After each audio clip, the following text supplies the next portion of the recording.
Pikërisht për t'u ndalur paksa te kontrata dhe pjesa e investigimit. Si e komentoni fakti që këtë kontratë nga ana e Partisë Demokratike ka nënshkruar Flamur Noka dhe sa rrezikon vetë si person Flamur Noka në këtë rast nëse nis një investigim në rastin nëse gjendet shkelje ligjore? Po do të rrezikoj Flamuri.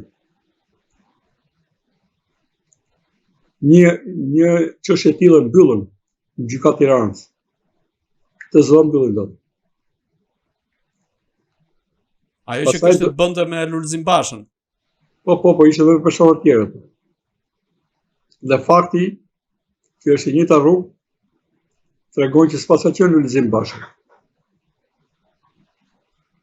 Edhe unë besoj që do të jetë me shumë pasoja për Flamur Nokën kjo kontratë për këtë mënyrë. E ka pranuar vetë para 2 javësh, mos besoj. Mos gaboj, domethënë që unë e kam nënshkruar kontratën me Lacivitar. Po në fakt nuk që ka me Lacivitar. Në një emision, nuk e di tani, a ka qenë te Eni Vasilja diku tjetër, po ka thonë, e kam dëgjuar që ka thonë, unë e kam nënshkruar këtë kontratë me Lacivitar. Dhe është deri në fund të vitit, tha, nuk tha që është edhe 2 vjet tjera. Pra këta e di që janë hall. Këta e din që nuk mbaron halli tyre me votën që mund të marrin këtu. Pra dhe nëse do të fitoni, do t'i mbanin zvarr shqiptarët dhe për muaj tërë pas zgjedhjes tyre me shpresën që fitoria e tyre do të ndikonte të bënte presion pranë administratës amerikane për ndryshuar qëndrim. Pra fitoria e vota këtu dhe paratë e paguara atje kanë menduar strategët e mëdhenj do të bënin të mundur zgjidhjen e hallit Berishës. Pra janë para që janë dhënë për hallin e Berishës dhe besoj edhe nga Berisha. Dhe kusuret t'i paguaj Muli, po mund t'i paguaj dhe Berisha. Do të shohim pastaj si do përgjigjen palët. Lidhja me Tropojanin Seci e tjerë mund të dalë lidhja, njerëzit mund të flasin, nuk lejon njëri në Amerikë.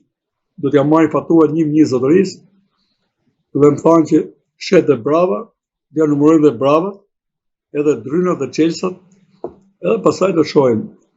Është një institucion atje që quhet IRA, i të numëroj gjitha këto, edhe pastaj do shohim. Do të tregoj Berishën apo jo. Mund të hapen përgjigje të tjera, ka forma të tjera investigimi, përpara si kanë bërë paratë të tjera. Po që këta kanë investuar para jashtë shumë nga paratë e shqiptarëve, kjo është e ditur. Kanë mbushur offshore në paratë e shqiptarëve. A mendoni se tashmë Shtetet e Bashkuara të Amerikës mund të vendosin në shënjestër 2 politikanët kryesor, po themi në Shqipëri, Sali Berishën, i cili është vendosur, po themi, në shënjestër me non-gratën e tij, por nga ana tjetër edhe kryeministrin Edi Rama, sa i përket faktit që dyshohet si i përfshirë në aferën e ish agentit të FBI-s Charles McGonigal. Unë besoj, jo do të besoj se janë shënjestër tyre.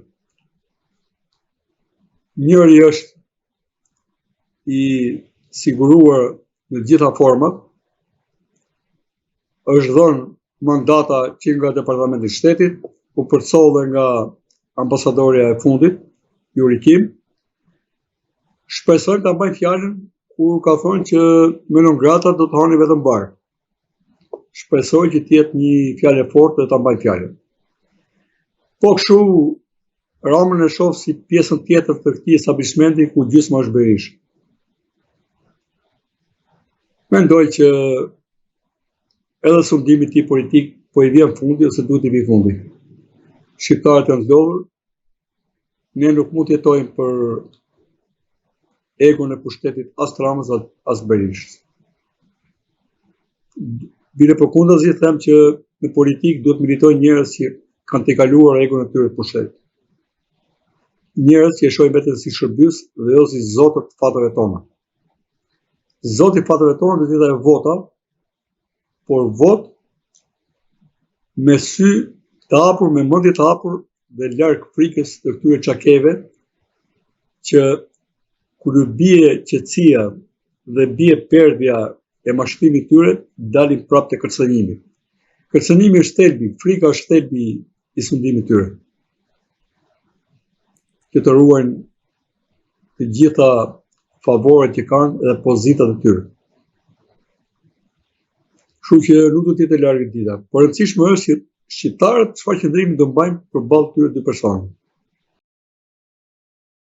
Çështja e kontratës duket se ka nxehur gjakrat brenda PD-s, pra i ka tensionuar deri diku, mund të themi, nisur edhe nga gjua politike që po përdorin përfaqësuesit e saj. Përmendim këtu Tomo Realizotin, i cili ka kërcënuar socialistët se do t'ju ham të gjallë nëse prekni votën apo shkoni nëpër shtëpitë e qytetarëve shqiptar për t'i detyruar ata për të votuar për Partinë Socialiste.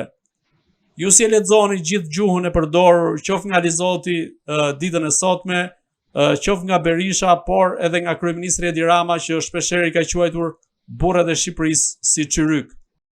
Jo, çyryk jemi ne, përderisa i mbajmë kurisë ta, çyryk jemi ne. Megjithatë, dardha ka pishin brava. Kush do dalë çyryku më i madh dhe shohim pastaj. Se kjo jetë është provë, si për ne që mbajmë këta sundusin kuris, por dhe për këta sundusit e mdhej, që mburen gjatë mdhej duke na sunduar në çyrykëve. Dhe nga njerë prova e pushtetit, bardhi është më e fortë se prova jonë, duke mbajtur ta në kuris. Këta do mbajnë dhe hallet tona nesër. Këta mendoj që nuk ka zot, që janë këta.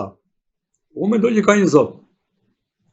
Dhe si besimtar, më vjen keq që në Shqipëri ka folur Lon Bylyri me shok në politikë, nuk ka ngel fundërin njerëzore nga shoqëria shqiptare pa bërë karrierë politikë dhe t'i gëzojnë këta që na thonë çyryk. Dhe nuk kam parë thonë besimtarët fjalën e tyre. Dhe për sa kohë janë të kënaqur të mpirë nga klerikët si për tyre, për llogari të oligarkëve, si janë të kënaqur me sundimin e këtyre, pra aq kohë do vujë Shqipëria. Ky vend themi ne duhet shkojë në rrugë të Zotit. Kush ka ca kushtetuta morale, të cilët janë forcuar, fosilizuar dhe të pandryshueshme e pranuar për gjatë qindra e mira viteve. Po të shohësh, PD-ja nuk i përket këtyre, edhe pse tenton të jetë ke partitë e djatha, me ato konservatore, popullore, demokristjane, po baza e politikës e Europës e të Amerikës është kjo kolonë morale e fortë. Kur ne të kapemi pras këtij litarit Zotit, pas moralit, atëherë do gjejmë zgjidhje, atëherë do kuptojmë që kemi qenë vërtet çyryk. Kemi qenë mjop. Po si mund të bëjmë ne se hir, po ne për të mbëcatën e me tragjedin tonë. Megjithatë, besoj Alizoti po të ishte në një vend tjetër normal, do t'i kishte dhënë fund paktën këtij momenti të karrierës së politike, në këtë fushat. Kush do të ishte në forcën e tij politike, shefi i tij apo një komision etike që duhet ta kenë partitë, që nuk e ka, dhe partitë e djatha duhet ta kenë. Unë mendoj që duhet ta kenë.